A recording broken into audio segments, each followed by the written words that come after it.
Assalamualaikum warahmatullahi wabarakatuh. Anak-anakku, bagaimana kabarnya kalian hari ini? Mudah-mudahan kalian selalu dalam lindungan Allah Subhanahu wa taala ya. Sehat walafiat.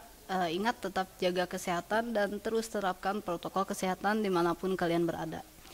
Nah, anak-anakku, kalau sebelumnya kita belajar mengenai integrasi nasional, di pertemuan kita kali ini pun kita akan mengulas pembahasannya masih mengenai integrasi nasional.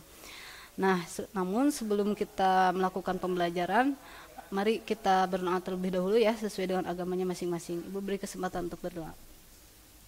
Nah, anak-anakku di sini ya, problem solving dalam masalah integrasi nasional di Indonesia. Jadi untuk kali ini kita masih membahas mengenai integrasi nasional, namun ada yang berbeda. Berbedanya itu kita menerapkan sebuah model, yaitu model problem solving atau pemecahan masalah. Jadi nanti Ibu akan angkat sebuah masalah yang berkaitan dengan rapuhnya integrasi nasional atau berkait masalah integrasi nasional yang terjadi di Indonesia, dan silahkan kalian cari bagaimana solusinya, apa akar masalahnya, dampaknya seperti apa, dan kritik dan sarannya kalian untuk pemerintah dan untuk orang-orang yang terkait itu apa. Jadi di sini dituntut kalian untuk bisa berpikir kritis ya dalam memecahkan masalah.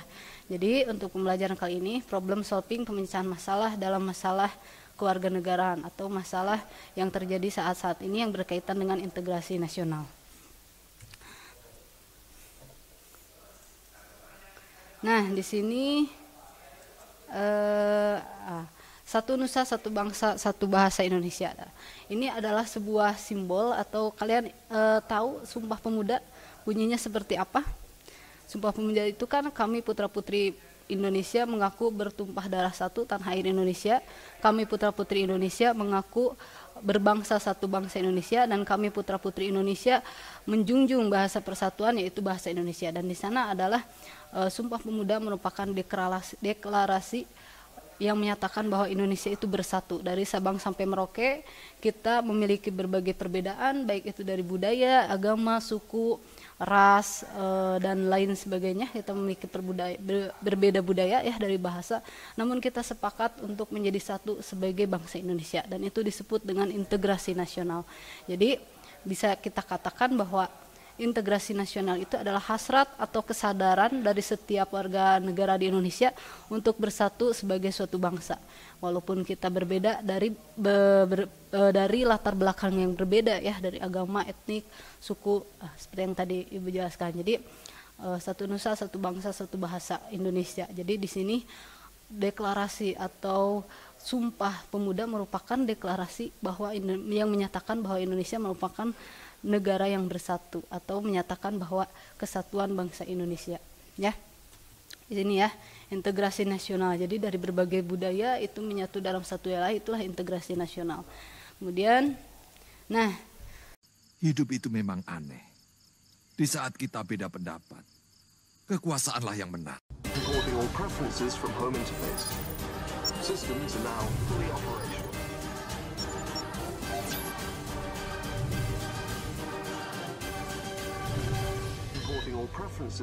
Ya, Menteri Luar Negeri Retno Marsudi telah memanggil Duta Besar Inggris di Jakarta Owen Jenkins terkait deklarasi Papua Merdeka oleh Benny Wenda. Indonesia perlu mengerti kenapa orang Papua harus mau merdeka, karena orang Papua. Sahabat bagi-bagi, fenomena masalah Papua seperti tidak berujung dan semakin berkepanjangan. Tempo hari kemelut Papua masih hanya menjadi masalah nasional saja, dan hanya melibatkan pihak internal dalam negeri, walaupun sebenarnya sama-sama kita ketahui bahwa ada pihak-pihak asing yang ikut terlibat di dalamnya. Akan tetapi mereka tidak berani untuk nyatakan secara terang-terangan.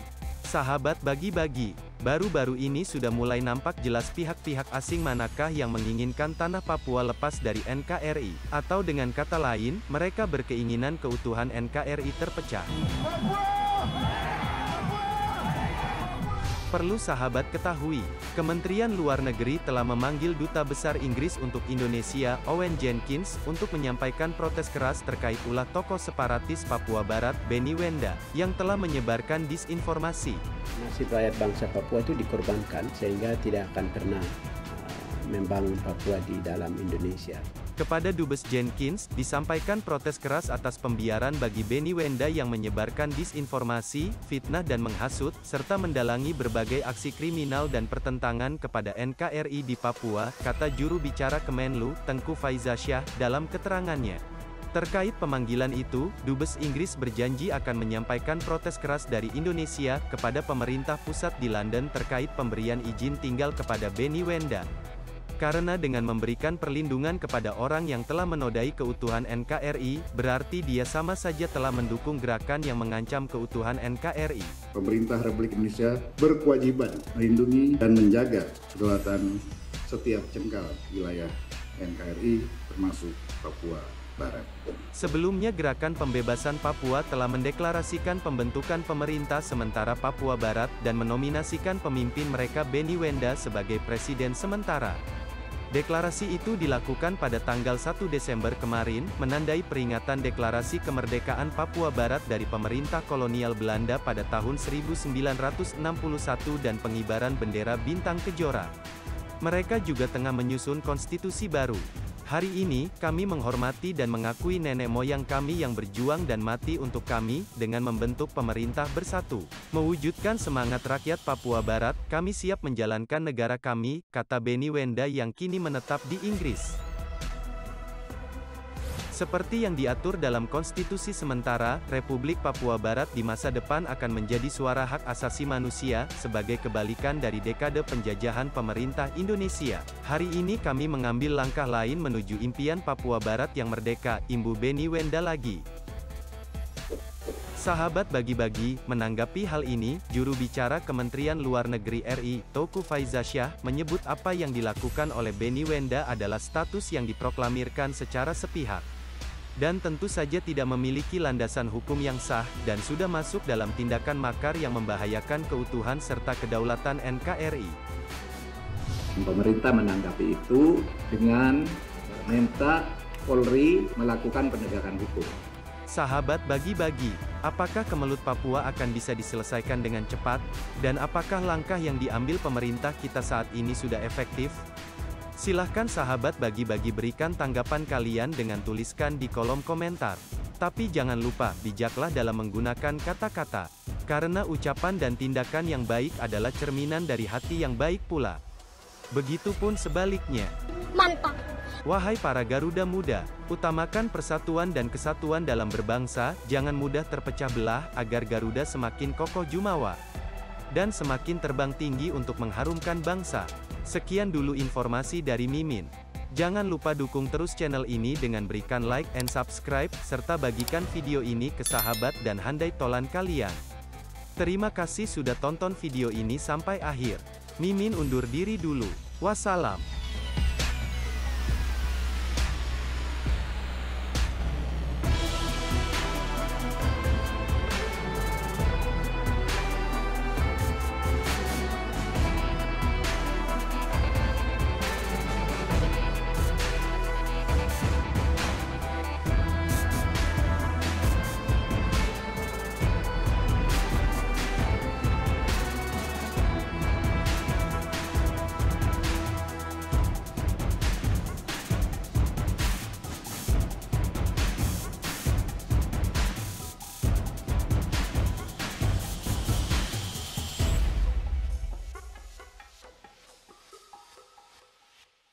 Tapi kalau kita bersatu, kita pasti bisa mengimbangi kekuatannya, Kakak. Tadi seperti Ibu jelaskan ya tadi. Jadi di sini Ibu akan mengangkat sebuah masalah, dan silahkan masalah itu kalian kaji lebih dalam, kaji akar masalahnya apa, dampaknya untuk Indonesia apa. Lalu silahkan kalian belajar untuk membuat pandangan sendiri mengenai solusi yang bisa kalian tawarkan untuk memecahkan masalah tersebut. Di sini ada sebuah permasalahan. Ibu akan mengangkat sebuah permasalahan yang terjadi di Indonesia akhir-akhir ini, yaitu terkait kemerdekaan Papua atau deklarasi Papua Barat 1 Desember 2020 kemarin ya. Jadi ada permasalahan bahwa Papua Barat melalui Benny Wenda ya, silakan kalian cek lah, cari referensinya dari YouTube, dari Google mengenai deklarasi kemerdekaan dari Papua Barat yang dipimpin oleh Benny Wenda tadi ya. Jadi itu adalah sebuah permasalahan integrasi nasional. Jadi ada gerakan-gerakan separatis, gerakan-gerakan yang ingin memisahkan diri dari bangsa Indonesia. Jadi permasalahannya di sini yang Ibu ambil sudah jelas ya. Deklarasi Kemerdekaan Papua Barat 1 Desember 2020 itu sebuah permasalahannya. Nah, apa yang dikaji? Dikajinya apa sih pemicu atau penyebab dari timbulnya masalah tersebut? Ya, apa pemicu penyebabnya yang memicu masalah tersebut itu timbul. Lalu bagaimana dampaknya terhadap Indonesia, terhadap warga Papua dan terhadap keseluruhan. Itu bagaimana dampaknya ketika masalah itu terjadi. Kemudian bagaimana solusi yang ditawarkan? Solusi berdasarkan pandangan kalian, jika kalian ya, kita andaikan saja kalian itu sebagai pejabat tinggi yang menduduki sebuah kursi kekuasaan gitu ya. Nah, yang bisa merubah sebuah peraturan. Nah, kira-kira solusinya menurut kalian itu seperti apa? Bisa kalian berperan sebagai pemerintah atau sebagai warga masyarakat itu sendiri. Kemudian di sini yang terakhir kritik dan saran, baik itu untuk pemerintah, untuk warga Papua dan untuk masyarakat keseluruhan. Jadi ingat ya, masalahnya Deklarasi Kemerdekaan Papua Barat 1 Desember 2020, kemudian ada akar masalahnya apa, kalian cari dampaknya apa, solusinya bagaimana, dan kritik dan sarannya untuk yang membangun ya, tentu yang membangun, kritik dan saran yang membangun untuk NKRI, untuk pemerintah, untuk warga Papua dan untuk masyarakat Indonesia keseluruhan. Nah, di sini apa pemicu tadi ya? Kemudian marginalisasi dan diskriminasi. Nah, kegagalan pembangunan, perbedaan pandangan politik, peristiwa HAM. Ini merupakan permasalahan masalah yang timbul. Kenapa Papua sejauh ini ingin memisahkan diri dari NKRI. Jadi kata orang Papua berdasarkan penelitian, berdasarkan sebuah kajian, kenapa orang Papua ingin memisahkan diri dari Indonesia itu karena mereka terdapat kasus marginalisasi dan diskriminasi. Artinya ada pergeseran, ada pemisahan-pemisahan, ada yang istilah membeda-bedakan. Jadi ada istilah, ada bullying gitu ya yang dirasakan oleh masyarakat Papua. Jadi ada diskriminasi baik itu dari pemerintah atau masyarakat Indonesia lainnya gitu. Jadi mendiskriminasi atau menggeserkan atau menyampingkan masyarakat suku Papua itu sendiri.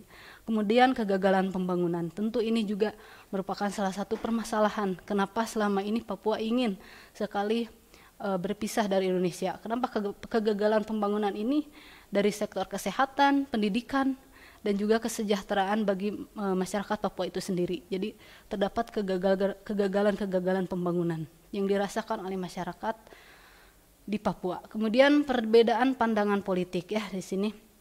Jadi adalah politik antara politik bangsa Indonesia secara keseluruhan melalui presiden itu berbeda dengan pandangan-pandangan politik dari orang Papua. Jadi antara pemerintah dengan warga Papua itu tidak memiliki perbedaan pandangan politik. Begitu pula antara warga Papua itu sendiri dengan warga Papua lagi gitu ya. Antara warga Papua dan warga Papua juga memiliki perbedaan pandangan politik itu terjadi di Papua ya. Kemudian ada peristiwa HAM. Nah, ini juga peristiwa HAM pula merupakan faktor pemicu kenapa sih selama ini Papua harus atau ingin mendeklarasikan diri menjadi negara yang terpisah dari NKRI gitu ya. Terbukti dengan adanya OPM, Organisasi Papua Merdeka, itu kan dari sejak dulu dia itu organisasi itu dia ingin mendeklarasikan diri ingin berpisah dari Indonesia. Salah satu yang paling menonjol masalahnya itu adalah peristiwa HAM yang tidak selesai sampai saat ini. Jadi banyaklah ada terjadi penculikan, terjadi kekerasan di sana yang ternyata tidak terselesaikan hingga saat ini. Itu menjadi peristiwa, menjadi faktor utama masalah kenapa masalah Papua itu tidak selesai-selesai, bahwa Papua ingin memisahkan dari Indonesia gitu ya. Kemudian eksploitasi alam dan industrialisasi, eksploitasi alam. Jadi Papua itu sebenarnya daerah yang kaya ya, di mana di sana itu pariwisatanya ada Raja Ampat. Kemudian di sana kan yang paling terkenal itu ini ya Freeport ya, PT Freeport. Nah di sini kan ada eksploitasi alam, tapi yang dirasakan oleh Papua negara yang kaya, namun dia taraf hidupnya atau ekonominya, kesejahteraannya masih rendah, IPM-nya masih rendah. Kenapa? Karena sebagian besar eksploitasi alam atau industrialisasi itu dikuasai oleh orang asing. Ya, ada kebijakan pemerintah yang sebenarnya adalah memihak ke asing gitu, dengan perjanjian-perjanjian tertentu yang mengakibatkan orang Papua itu sendiri hanya menjadi budak mungkin gitu ya, menjadi budak atau menjadi kurang diuntungkan di tanahnya sendiri. Jadi ada eksploitasi alam dan industrialisasi. Salah satunya PT Freeport ya, yang sampai saat ini masih dikuasai oleh asing sebenarnya. Dan miris memang di sisi lain Papua itu merupakan tanah yang kaya, tapi di sisi lain IPM masyarakat Papua itu rendah. Ya. Kemudian di sini ada keberadaan militer. Jadi di Papua itu jika kita mengunjungi Papua, memang di setiap sudut itu pasti ada militer. Tugasnya bukan hanya untuk mengamankan saja, tapi mereka membangun sesuatu di sana gitu ya. Dan militer itu bukan hanya dari Indonesia saja, tapi militer asing juga sering bermunculan gitu ya, pulang pergi datang ke Papua. Dan itu yang membuat resah, paling kali ya, membuat resah masyarakat di Papua. Otomi khusus yang setengah hati. Jadi ada perasaan atau ada keinginan Papua sebenarnya ini otonomi khusus, tapi tidak dilepas secara sepenuhnya, tidak seperti Aceh misalnya gitu kan. Kalau Aceh dia sudah memiliki hukum sendiri, tapi kalau Papua itu belum memiliki hukum sendiri. Jadi ada sebuah tokoh masyarakat yang memprotes bahwa ternyata Papua itu tidak diberikan otonomi khusus tapi dengan setengah hati, tidak dilepas dengan sepenuhnya gitu. Dan itu menjadi faktor permasalahan kenapa selama ini timbul ya, bahwa Papua itu kenapa sih ingin sekali terpisah dari Indonesia atau ingin sekali memisahkan diri dari Indonesia. Nah, dari permasalahan-permasalahan tadi, ini kan sebuah permasalahan yang ibu dapatkan, yang ibu kaji dari berbagai sumber ya. Ternyata permasalahan-permasalahan Papua itu kompleks sebenarnya. Nah, ini kan sebuah permasalahan dan ibu ingin di sini kalian menganalisis pandangan kalian sendiri. Jadi silahkan kalian cari dampaknya apa. Ya, pandangan kalian cari apa sih menurut kalian dampak jika masalah ini tidak terus usai atau tidak terselesaikan, masalah Papua ini tidak terselesaikan. Dampaknya kira-kira apa bagi pemerintah itu sendiri atau bagi orang Papua atau bagi masyarakat secara keseluruhan Indonesia itu apa? Silahkan kalian gali dari berbagai sumber, kira-kira bolehlah kalian mengambil dari sumber atau berdasarkan pandangan kalian sendiri. Kemudian setelah kalian mengetahui dampak, lalu solusinya apa menurut kalian? Pandangan kalian solusinya harus gimana sih pemerintah itu? Ketika kalian diibaratkan kalian menjadi presiden, menjadi wakil DPR, kira-kira keputusan kalian itu apa ketika melihat permasalahan seperti ini? Ya, solusinya silahkan, dan kritik dan saran yang membangunnya apa? Untuk pemerintah, untuk warga Papua, dan juga untuk keseluruhan masyarakat Indonesia. Nah, jadi itu tugasnya ya, ditulis tangan di buku PKN masing-masing, diserahkan setelah pembelajaran ini berlangsung. Nah, anak-anakku, itu pertemuan kita kali ini. Mohon maaf jika ada penjelasan yang kurang jelas, bisa nanti kita berkomunikasi lebih intens lagi melalui WA ya. Dan silahkan kalian kerjakan tugasnya. Tugasnya hanya ini, kalian tuliskan pandangan kalian, boleh lihat referensi dari Google, dari buku atau dari YouTube, silahkan, dari internet silahkan. Jadi apa yang kalian pandangan kalian itu terhadap Papua, dampaknya seperti apa setelah permasalahan-permasalahan tadi muncul. Terus solusinya apa, kritik dan saran yang membangunnya apa. Jadi tulis tangan saja di buku PKN masing-masing, difotokan, nanti dikirim ke WA Ibu ya. WA Ibu itu ada di grup BDR masing-masing. Nah, sekian pertemuan kita kali ini. Sampai jumpa di pertemuan-pertemuan yang akan datang ya. Sekian, wabillahi taufiq wal hidayah. Wassalamualaikum warahmatullahi wabarakatuh.